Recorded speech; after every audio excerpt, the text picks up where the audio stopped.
Hello everyone, welcome back to Khushi's cafe. आज मैंने एक यूट्यूब शॉर्ट बनाया।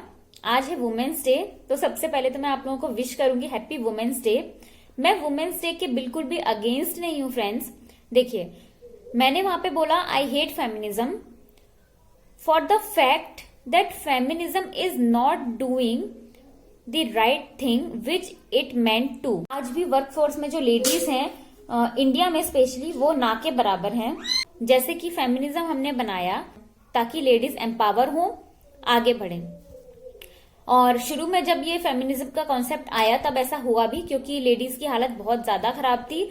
मैन जो थे सोसाइटी में बहुत ज्यादा हावी थे और बहुत सारे ऐसे बेसिक राइट्स थे जो कि मैन ने सिर्फ अपने तक सीमित रखे हुए थे। तो जिसके लिए एक पूरा आंदोलन हुआ, फेमिनिज्म वहां से निकल के आया। सो वो इसीलिए था ताकि इक्वेलिटी हो। लेकिन अब क्या हो रहा है, मैं अब के सिनेरियो की बात कर रही हूं, मैं पहले की बात बिल्कुल भी नहीं कर रही हूं। सो अब क्या हो रहा है, हम लोग कंटेम्परेरी लेडीज हैं, हम लोग इस समय की बात कर रहे हैं, आज में हम लोग जी रहे हैं। आज जो प्रेजेंट है वो हम लोगों से है, ठीक है।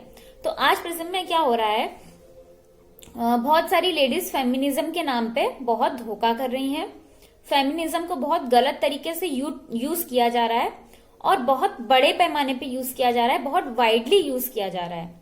उससे क्या होगा, एक तो फेमिनिज्म सही मायने में अपना काम नहीं कर पा रहा है। वो ये कि जो वाकई में महिलाएं हैं, जिन्हें नहीं पता कि वो किसी मुसीबत में है, प्रॉब्लम में है और उससे कैसे बाहर निकले, उनको नहीं पता और उन तक ये मदद पहुंच भी नहीं रही है। इस चीज का फायदा उठा रहे हैं वो लोग जो लोग ऑलरेडी संपन्न है, सक्षम है और सिर्फ दूसरे को दबाने के लिए इस चीज का उपयोग कर रहे हैं, इस चीज को यूज कर रहे हैं। वो कुछ ऐसे नाम बता देती हूँ जो कि आपने भी उनकी खबरें बहुत अभी हाल ही में सुनी होंगी, जो कि चर्चा में है। जैसे कि अमन बैसला, जिन्होंने सुसाइड किया, सबको पता है उनके सुसाइड की वजह क्या थी। इसके अलावा एक बॉलीवुड एक्टर हैं जिन्होंने सुसाइड किया, सबको पता था कि उनके सुसाइड की वजह क्या है, वो खुद बता के गए हैं। सो इस तरीके के कुछ कुछ और भी केसेस हैं जिनका मैं अभी और नाम नहीं लूंगी, क्योंकि उनमें उतनी क्लैरिटी नहीं है, तो मैं बाकी नाम नहीं लूंगी यहाँ पे। मगर ऐसा हो रहा है, हम लोग कुछ बनना चाहते हैं और कुछ बन के काम करेंगे इसी सोसाइटी के लिए, तो इस सोसाइटी के प्रेजेंट सिनेरियो को समझने की जरूरत है। सो जो फेमिनिज्म है वो इस तरीके से नेगेटिव वे में इम्पैक्ट। सो मैं एक छोटा सा एग्जाम्पल देती हूँ। जैसे कि आज मुझे खीर खाना बहुत पसंद है, वो मुझे बहुत अच्छी लगती है, बहुत सारी शक्कर डाल के मैं खीर बनाती हूँ। लेकिन अगर मुझे परसों जाके पता चले कि मुझे डायबिटीज है, तो क्या मैं वो खीर खा पाऊंगी कभी? सो वो सेम खीर तो मैं कभी नहीं खा पाऊंगी। उसके अलावा कुछ शुगर फ्री जैसी नाम की चीजें आने लगी हैं, वो यूज कर सकूंगी, लेकिन वो सेम खीर नहीं खा पाऊंगी जो कि मैं आज खाती हूँ। सो इस एग्जाम्पल से ही मैं ये कहूंगी कि फेमिनिज्म भी मुझे ऐसा लगता है कि उसी बहुत ज्यादा चीनी डाली हुई खीर के जैसा हो गया है और आज हम लोगों को हो गई है डायबिटीज। सो फेमिनिज्म एक जो कॉन्सेप्ट है, ये पहुंचना चाहिए असल में उन महिलाओं तक जो कि बहुत ज्यादा डिप्रेशन में है। परसों ही केस हुआ है एक आयशा का, आयशा ने अपनी जान दे दी, उस तक फेमिनिज्म नहीं पहुंच पाया।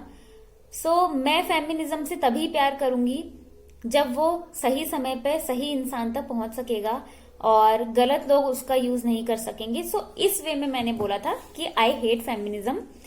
आई होप आप लोग मेरी अब बात को समझ पाएंगे, और जिन लोगों ने इस बात पर मुझे अपोज किया, मैं उन लोगों को बहुत थैंक यू बोलूंगी कि आप लोगों ने अपोज किया, इसीलिए मुझे इसको इलेबोरेट करने का मौका मिला और अपनी बात को और ठीक तरीके से समझा पाने का मौका मिला।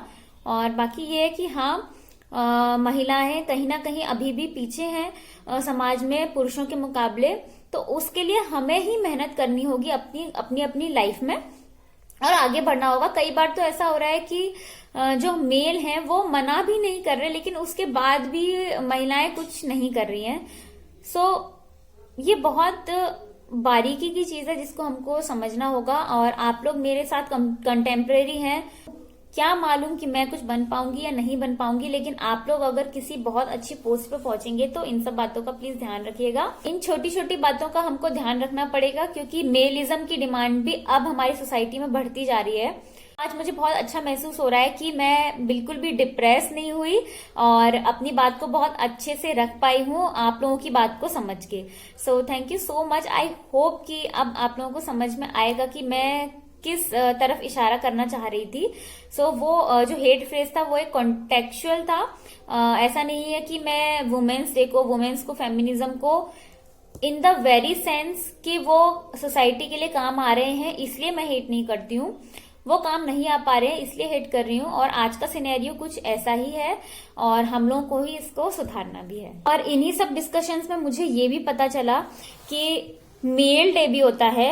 मुझे बिल्कुल नहीं पता था, जो कि 19 नवंबर को होता है। सो अगर हम 8 मार्च को सेलिब्रेट कर रहे हैं तो इतने ही अच्छे तरीके से 19 नवंबर को भी करेंगे और हमारे आसपास जितने भी मेल्स हैं, हमारे हस्बैंड, हमारे फादर, हमारे ब्रदर, उन सबको स्पेशल फील करवाएंगे। लास्टली मैं ये कहना चाहती हूँ कि जैसे कि एक लड़का था जो कि हमेशा कहता रहता था शेर आया शेर आया, लेकिन जब शेर आके सच में उसको खा गया तब कोई उसको बचाने नहीं आया। तो इसी तरह से हर लेडी अगर फेमिनिज्म करती रहेगी, जो कि आजकल की सोसाइटी में बहुत ज्यादा हो गया है, तो जब सच में हमको जरूरत होगी तब हमारी कोई भी मदद नहीं कर पाएगा।